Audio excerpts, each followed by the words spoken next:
Hi, everybody. Welcome to the next session at the Purpose Driven Business Summit. We're really glad to have you here. We've got a great treat today. We're going to be hearing from Tiffany, who is with ONEHOPE Wine. And before we dive right in and hear her talk about her story and what all the great things ONEHOPE Wine is up to, wanted to give you just a couple reminders. For those of you that have been on quite a few of the sessions, you've heard me say this before, but we do have a private Facebook group, which is where a lot of the dialogue between participants happens. So what we really want to encourage you to be active, especially in these times of Zoom when we're all over the world actually attending this summit. It's a great place to share your ahas and ask questions, share what you're up to. And as you're looking in the Facebook group, reach out to each other, get to know each other, share what you're doing. It's meant to be the best we can do with networking for right now. So I want to encourage you to get involved there. So without further ado, and I want to make sure I'm saying Tiffany's name right, Wojtkiewicz? Yes, you got it, Sue. Okay. Well, welcome, Tiffany. Tiffany is the president and one of the co-founders of ONEHOPE Wine, one of my favorite things. So I'm really thrilled that she made the time today to be here with all of us to share about ONEHOPE and what they've been up to and where they're headed in the future, because I think you're going to find their story really inspiring, and hopefully it'll give you some ideas of some things you might be able to do yourself to have a purpose-driven business. So welcome, Tiffany. So glad you're here. Yes, thanks for having me, Sue. I'm so excited. Hi, everybody. So tell us a little bit about how did you end up starting a wine company with five other people? Yes, absolutely. So I actually started in the wine industry at Gallo Wine Company. So right after I graduated college, I moved to Orange County, California, and worked for Gallo Wine Company, and just had this amazing crash course into the wine industry, where I was able to learn from the best really, really fast. And probably more importantly, I met some really inspirational teammates who became later my fellow co-founders of ONEHOPE. And we were really merchandising wine at the time in grocery stores, which was a very humbling experience. And you quickly learn how customers and consumers, what they're looking for when they're purchasing wine, and really all consumer products and goods. And we started to see that brands like Yoplait yogurt and Campbell's soup would do cause marketing campaigns that would support National Breast Cancer Awareness Month in October. And it was this really great win-win. We would kind of physically see the product fly off the shelf in October. And it was amazing to see them create donations for worthy causes and programs. Mm-hmm. And these temporary campaigns really were the catalyst and inspired us to push the limits on giving. So back, 15 years ago is when we started dreaming up this concept of ONEHOPE. And we wanted to create a brand and a company that really created an impact and gave back 365 days a year. And also that gave our community the opportunity to support causes that they really cared about. And many causes, kind of ONEHOPE for many causes. So it wasn't just one cause, and it wasn't just 1 month out of the year. It's really been built into the fabric of what we've started as a brand, as a company through ONEHOPE. Well, I love that you're not sort of the one-off campaign crowd. You really have built it into the DNA of the company, and that you have lots of causes you support. So I look forward to delving into that in a couple minutes a little bit more. So why the wine business? You all met at a wine company, but why did you pick wine as opposed to something else? It's so funny that you asked that. I was just thinking of a story, because when I was thinking back to my background and when I was in college, both of my parents came from the office products industry. So one thing that really excited me about wine is that I just thought it was going to be more fun to market and sell than paper clips. Yeah. So it's just this really fun product. I mean, I'm here kind of like next to one of our pretty glitter bottles. So Yeah. I love these things. But it's a product that brings people together more than anything. So think about, all of the meeting conversations you've had with friends and family over wine. And part of our goal is really to bring people together and have meaningful conversations about what causes they want to support and what kind of platforms they want to create and what meaningful impact they want to make in their lives. And wine is really the perfect product to do that if you think about it, and it's fun. So Well, and you alluded a little bit ago about it being humbling working for a different wine company and seeing how tough it is to break into the market. So because of how ONEHOPE has structured itself, do you feel like that's really helped you get a competitive edge in the marketplace? Tell us a little more about that. Yeah, it has. So, we, as I mentioned, worked at a pretty large wine company, Yeah. and you have a lot of benefits, and I think it created a lot of confidence. And we were pretty naive when we started ONEHOPE. I was 24, so I don't have much of a background before pre ONEHOPE, but what's interesting about it is it is hard to break into. I think we had the passion because we were purpose driven. We had the passion to start our own thing, and we were a little bit naive to think we can do it. And I think that's very important for everyone to keep in mind, is like sometimes it takes the will really to just know that you can do it, and don't think too far about how all of the challenges. It's like kind of take it step by step, day by day. So we, worked with an amazing partner. We bottled up 168 cases of wine at Sonoma Wine Company up in Sonoma. We drove it down in a U-Haul, parked the wine in a storage unit here locally in Southern California, and really just hit the streets and told our story. And we led our story with the impact that we wanted to make and what causes we supported back then. And that kind of just opened up a lot of doors and a lot of people wanting to support us. Along the way, we've had some amazing, restaurateurs and hotels that carry ONEHOPE, so you can drink it at some of these amazing facilities and places like Terranea Resort in Palos Verdes and Ruth's Chris Steakhouse. But it didn't always start that way. And you can also find ONEHOPE available just through your local communities, because we have consultants that market our wine. And part of really supporting other entrepreneurs in the wine industry has been getting into, and we'll probably get into this in a minute, but helping to create an opportunity where you don't need to worry about like stocking inventory of wine. You don't need to worry about how to ship the wine to your customer. You don't need to worry about having the technology and building that to do so. You really just need to focus on what you want to build, and how big you want to build it, and how much time you want to spend marketing and selling our wine, and also what causes you want to support. So that's kind of, it was a little bit challenging to break into, which is why it led us to really creating a platform that anyone can jump on and build their own businesses on, and make it easier than we had it 13 years ago.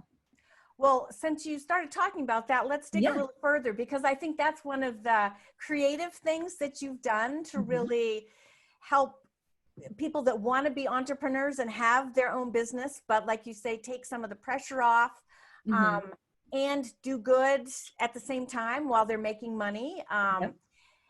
So you're not just reliant on going to the Total Wines of the world, which is where I got this bottle from. So that you're in some big retailers, congratulations. I know that's hard to do, but tell us more about, because when I was looking on your website, I was actually really shocked how accessible you made becoming a business partner really with the company, how affordable you've made it.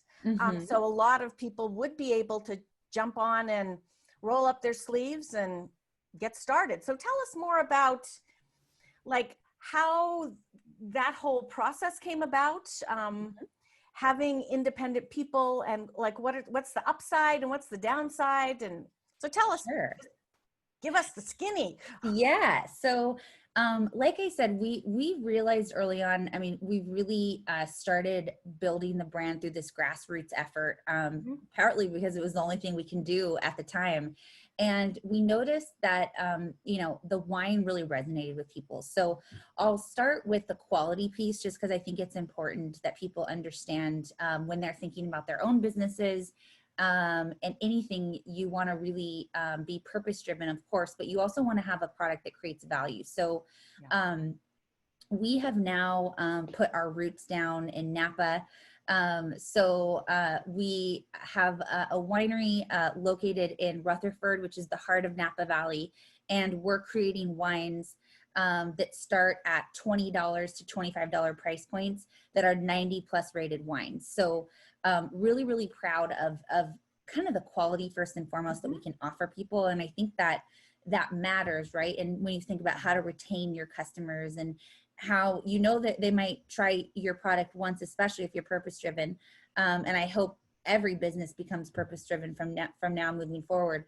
But when you think about the fact that like what's in the bottle people really have to love it, and you have to create products and experiences that people love. And so with that in mind, we wanted to, there was a lot of kind of early on volunteers, I'll call them, in the beginning, like our moms, you know, our friends, people that wanted to market ONEHOPE, and they wanted to market it to their friends and family and locally fundraise, which of course we loved, because we started with 3 causes that we were supporting that were kind of like built in impact to every bottle.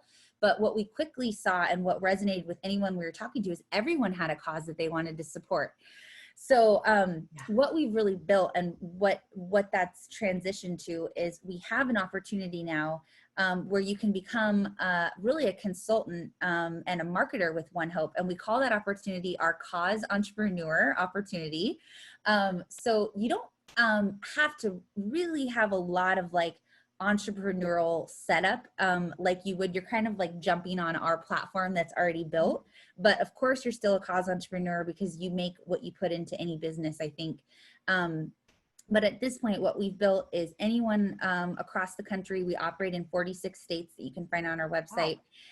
Anyone has the opportunity to market and sell ONEHOPE to create an income, and then also to create an impact in their local community. So they can market ONEHOPE through wine tasting events, and most recently, mostly virtual online ONEHOPE fundraisers and events.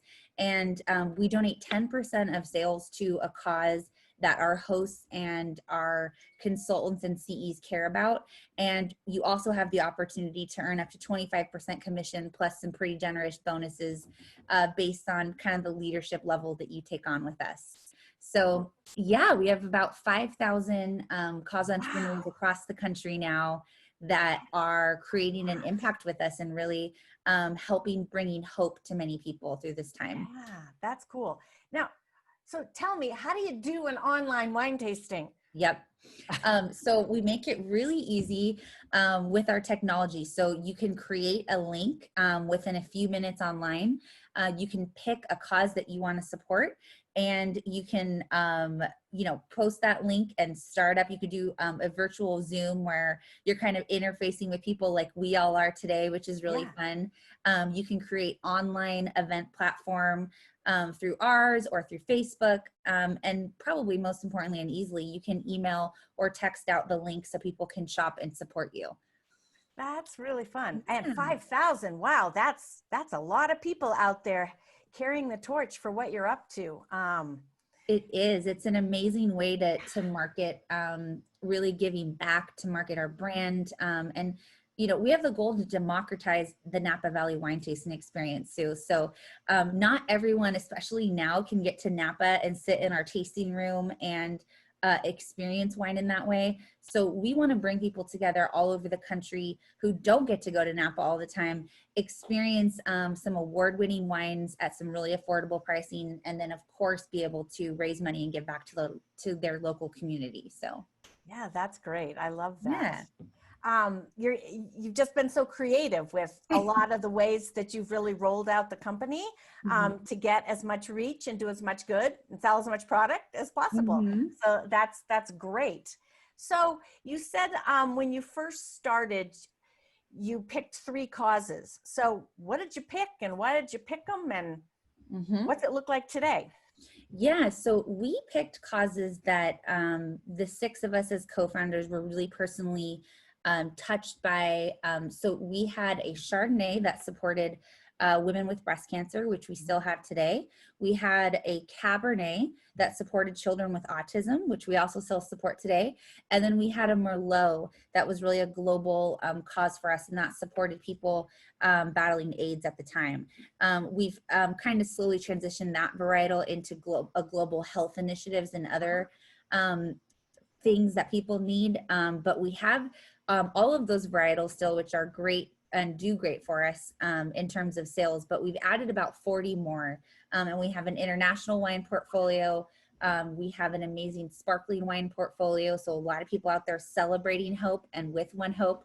And we have, of course, our reserve and iconic collections as we've gotten into Napa and some of our single vineyard collectors items. So we've expanded since then. And then really what we've done since then, which we're really proud of, is we've really transitioned it into a platform through the opportunity that we've talked about. So with our preferred customer program and our wine club and our ONEHOPE event, you can donate 10% as a customer to any cause that you want to support. So that is really unique. It's quantifiable, it's tangible. We've been able to do some pretty amazing things since we started. So we just hit our $5.5 million donated mark. So we're really proud of that. We've donated to over 10,000 nonprofits with that money. We've been able to build a school in Guatemala, plant a forest in Indonesia. We've been able to help connect 3 million children with meals who are hungry in the US. We support our animals first and foremost. So we have a Pinot for Paws. That's one of my favorite wines, a Pinot Grigio and a Pinot Noir that supports animals and pet adoptions. So we do a lot with our quantifiable giving, and we've kind of slowly started from those 3 varietals to really a platform for giving that we're pretty proud of.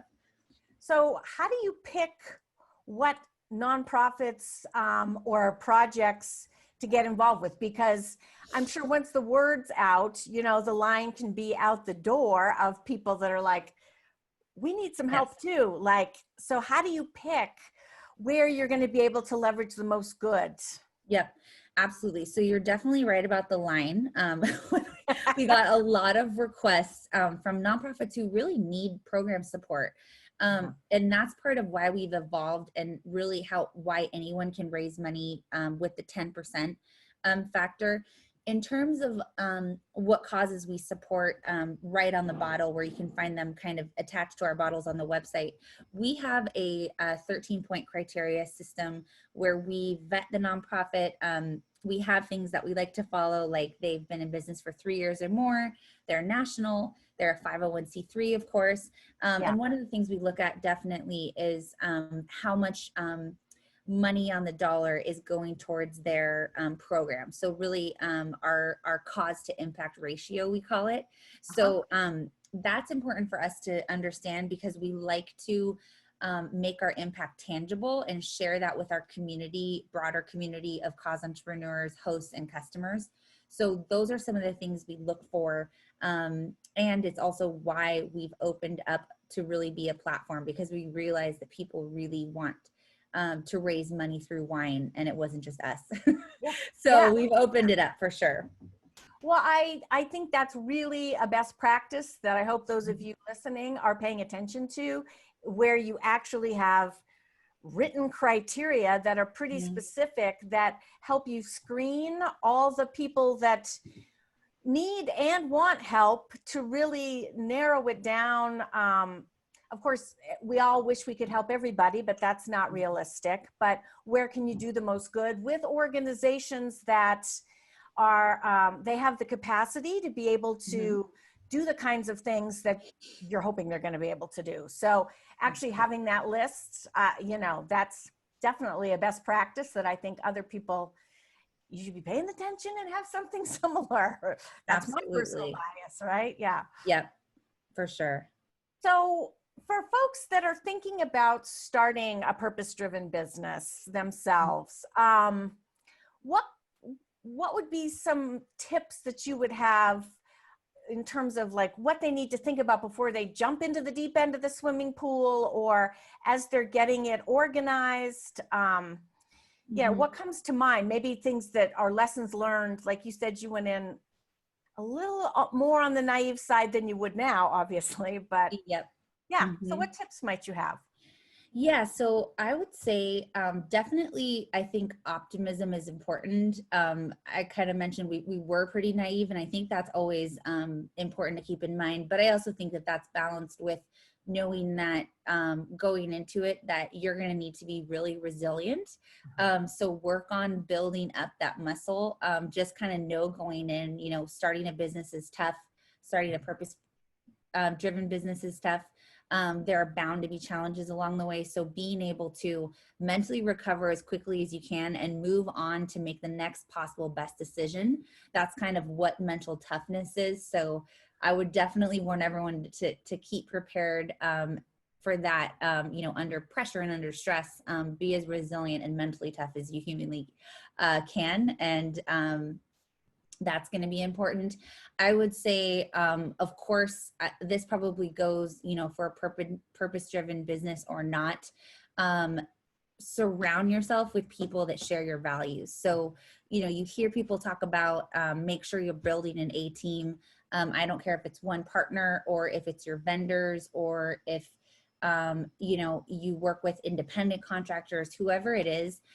Create your value system and really ethos, and make sure that who you get into business with shares that same ethos. I think that's really important.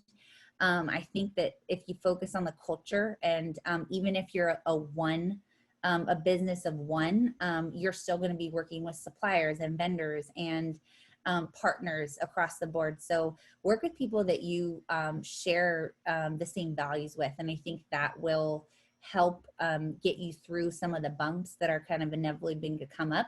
And I think if you focus on that, I think an A team that's made up of people that share your values and your why can definitely execute like a C or D idea really well. So I definitely come from those train of thoughts. Those are some things I can offer. I could probably go on and on, but I don't. That's probably the top of the list. Well, it's interesting that you mentioned, you need to have your A team. Well, you actually started One Hope Wine with what, 5 other people? Yeah. So that's like a whole pack of people. It's very rare. We are so like unique in so many ways, and we kind of went against the grain in a lot of ways. Like we were given a lot of advice, like just focus on one cause. And we were like, nope, we want to support many causes, and we're going to figure out a way to tell that story. So, starting with that many co-founders is challenging, right? But because we were so purpose driven, and because we shared the same values, we were able to stay together, and we're all still here, and we run different parts of our business. So it's they've become some of my best friends, and it makes coming to work, even virtually during these times, a lot more fun to kind of grow up together. We almost all have families now, so we've seen each other have kids and get married and all that kind of fun stuff. So it's really important. It definitely presents its challenges, and I think it's probably more common to just start maybe by yourself and slowly build your team, and I'm very supportive of that as well. But we did it a little bit differently, just like we've done everything else, and it worked out. So that's great. And that you're all still involved is like a testament to, you all rolled up your sleeves. You were all, like you said, had a similar vision and values. And so you were able to, like, whenever you've got 6 people, you're never going to have 100% groupthink all the time, so, but that's probably some of the, the great ping ponging of ideas that get to come to the table that have helped you kind of be really creative with how you do things. I think for sure. So when you look at the wine side of it, you said 40 different wines now. Mm-hmm. And those are standard, like they're every year, or you have special things for different years, so some things come and go? Tell me a little bit about that. Yeah, so our portfolio has really expanded. We have California wines that start with our Vintner collection, that are winery direct, where you can only get them through, direct to consumer, for example. And then we have a reserve portfolio where, you get a little bit more appellation specific. So instead of being from California, they could be from the Central Coast or Santa Barbara or Napa or Sonoma. So we have some really great wines in our reserve collections. And then we have our iconic collection, which is really even drilled down to a smaller area. So we have our single vineyard wines that come from either our ONEHOPE vineyard or similar vineyards in our area. So we definitely have a wide range of wines, one that can fit anyone's palate or price point. So we're really excited about that. We've come out with some really fun international wines as well. So we pride ourselves on innovation for sure. So we have wines circling in and out all the time. The nature of the crop, it's meant to sell out to make way for something new. And we pride ourselves on having our consumers and our community be able to travel with their taste buds, especially at this time. So we're always looking at new products to come out with and to have fun with. So we're looking at all of our wines right now that are in, your kind of standard size format. We have larger formats that are really fun. We're looking into some new formats like wine in cans and stuff like that. So we're going to always be focusing on innovation in that way so we can continue to make an impact and make our customers happy. So you mentioned you have your own wineries, and then you partner with other wineries in different areas to get access to different varietals. So like, are those partners, or you buy product from them? Like, how does that work? We do. So we have an amazing head of winemaking. Her name's Mari Wells Coyle. She is one of the best winemakers in the Valley, and she's just like kind of a kick butt female that I really am inspired by every day. She's awesome. But she heads up really our sourcing and wine production.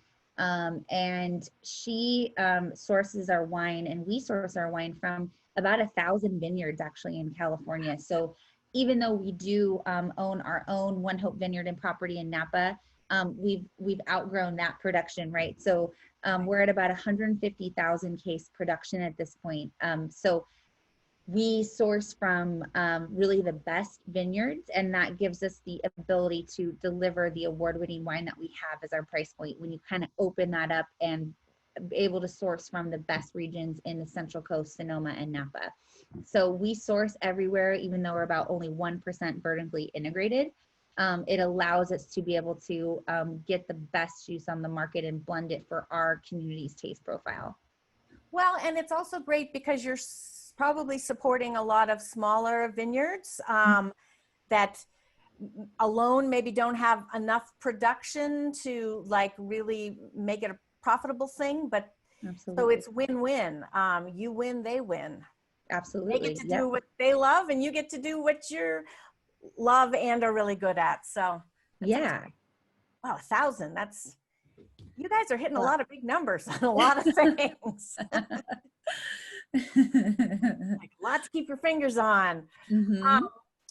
So what do you think has been like the biggest challenge trying to do a purpose-driven business as opposed to a more traditional format business, whether that would be wine or something else? Yep. Tell us about that.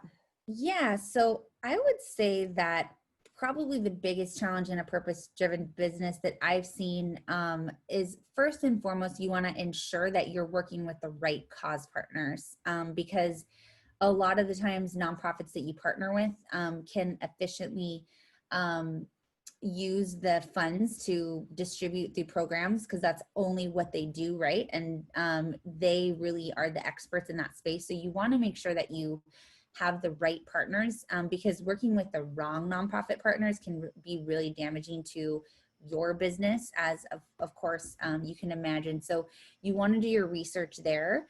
Same thing, like I said, you want to make sure that you're working with people that share your values, and then you also want to look into their business history and their ratings on Charity Navigator and everything else. And then secondly, I would say, when you focus, and this isn't probably as much as a challenge today, but I think it was a challenge for us in the beginning. So I'll share it in case anyone can learn from it.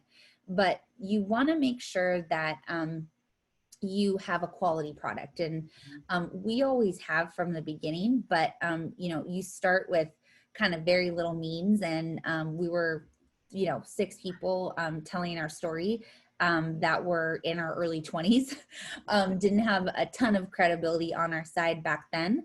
And so we really focused on making sure that we were delivering the quality in the bottle, because sometimes someone's first instinct is to think like, oh, that's great, that's cute, you have a charity wine, and I'm going to buy it once to support you, but then I'm going to move on to like the wine that I buy every other day after that.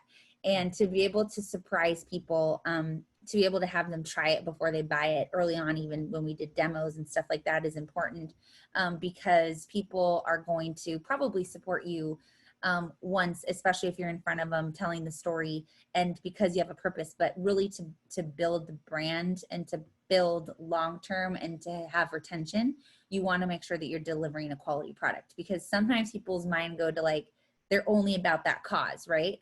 So it's been a balance for us in that arena. And now we have like a bunch of awards and 90-point ratings and stuff, but it didn't always start off that way. So that definitely was a challenge that we've had to overcome over time.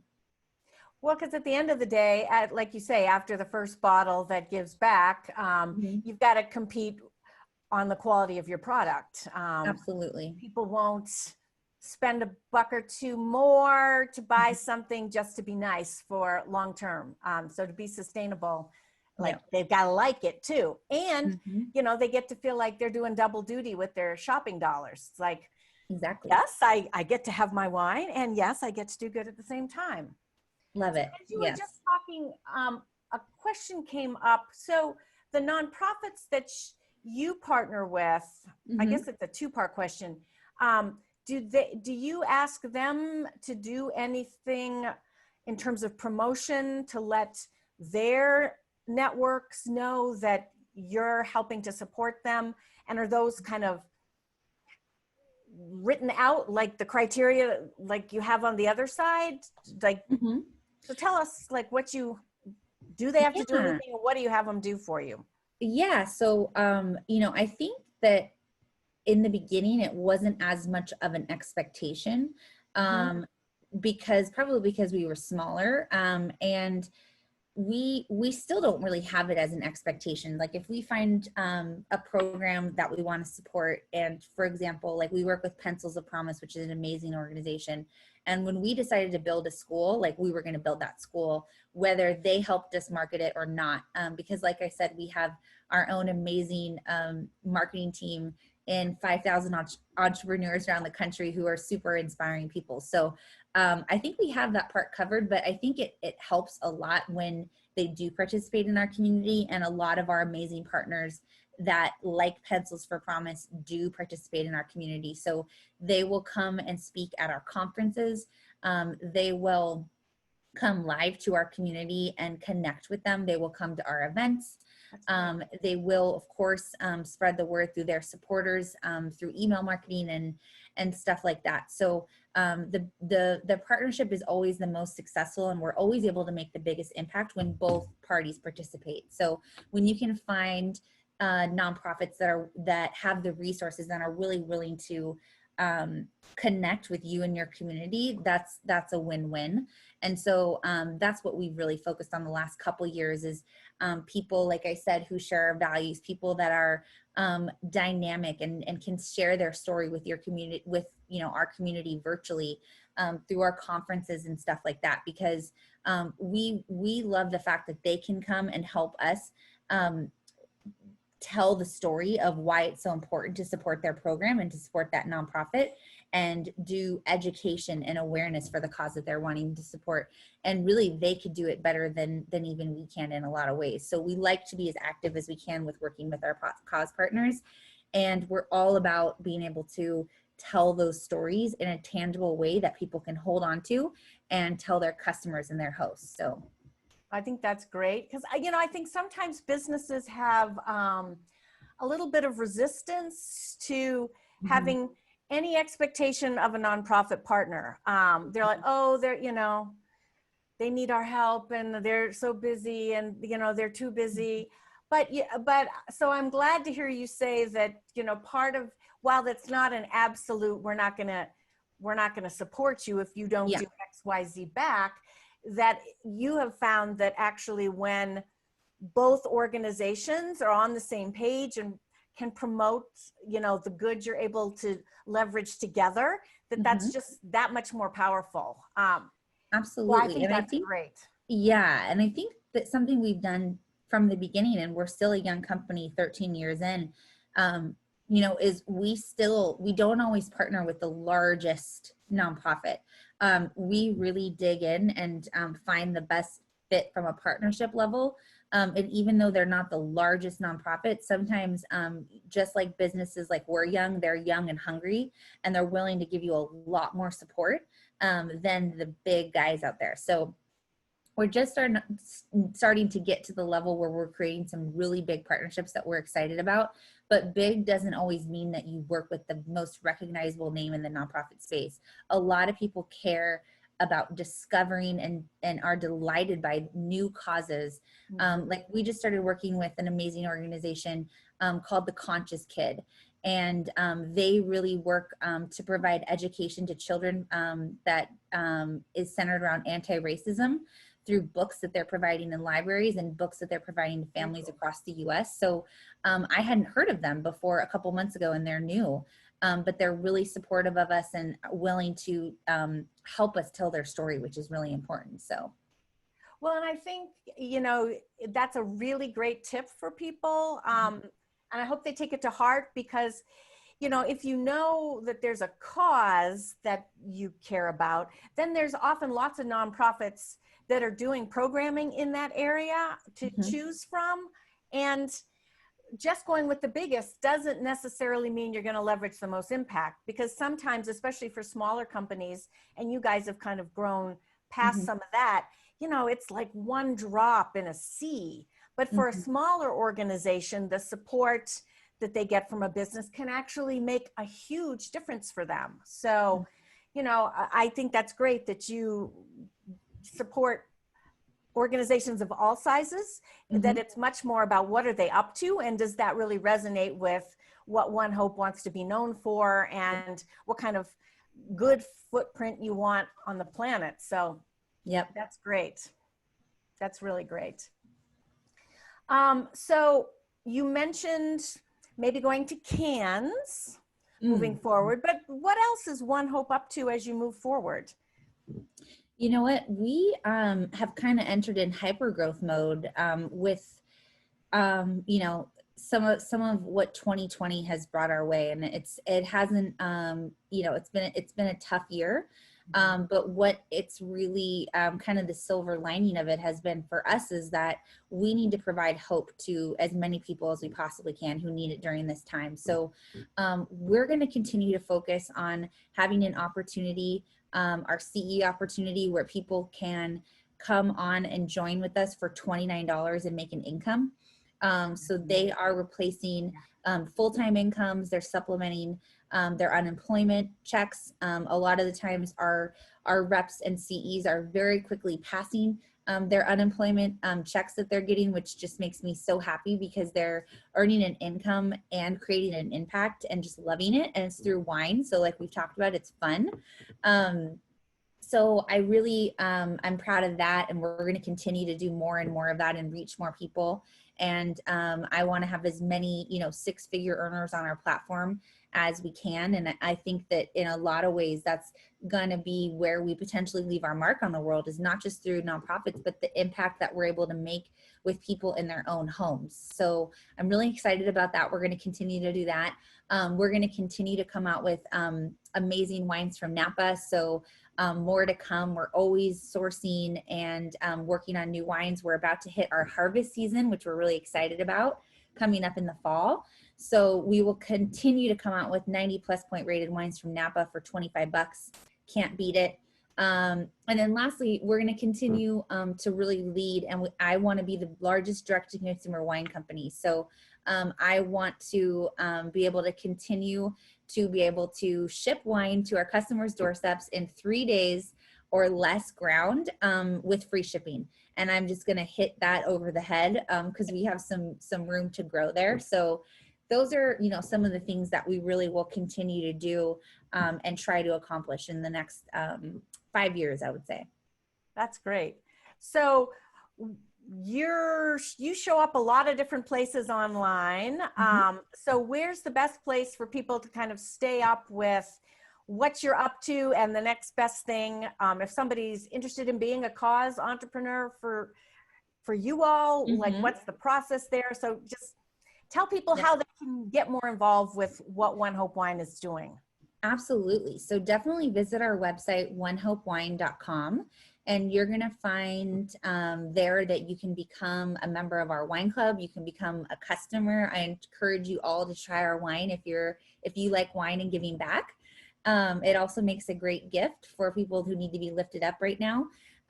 So definitely check that out. And then you'll also see how you can become a host. So you can host virtually right now a wine tasting event with your friends and family, and you can earn free wine, and you can also make an impact you get to choose the cause that you want to donate to for your event. And then lastly, if you're interested, you can of course find the information on our website to become one of our cause entrepreneurs, to join us if this resonates with you. Like I said, you can start for $29. It's a pretty no-brainer decision. You can get some amazing wines. You can get discounts on our wines. You'll always know what's happening first as a CE, and you can help us spread the love, and you can help us share wine and give hope to a lot of people who need it right now. Well, that's great. Lots of ways to get involved. And as you have heard Tiffany talking, everybody, they're up to a lot of good. So before we sign off, any last minute words of wisdom you'd give to the attendees of the Purpose Driven Business Summit about things to think about, or words to the wise? Yeah. I have said a lot. So I would just say, like, define your why. Don't wait. Figure out, what you want to do and what impact you want to make. If you're not starting something yourself, do the research, and I bet you somebody else has a platform that maybe you can jump onto. And I would say if you're doing, what you love, it's not really work. And I think that comes down to really deciding why you want to do something, and not just like the surface why, right? Like, I need to make an income, or I want to do this because it's fun, or whatever. Like, kind of dig deep and think about what your long-term vision of it is, and really why you want to do it, and who you want to make proud, even if that's just yourself. And that's something that I think if you identify that early on, you'll always circle back to it, right? And when times get tough, you'll dig down deep, and it'll always be what gets you out of that hole. So yeah, that's what I would say. That's great. Thank you. Well, thank you so much for joining us today and sharing all the great things One Hope Wine is up to. I'm inspired by what you shared, and I'm sure all of our summit attendees are as well. So keep up the great work, and look forward to seeing what's next for you all. Thank you so much, Sue. Thanks for having me. Yeah, glad to have you. Bye-bye, everybody. See you on the next session. Bye.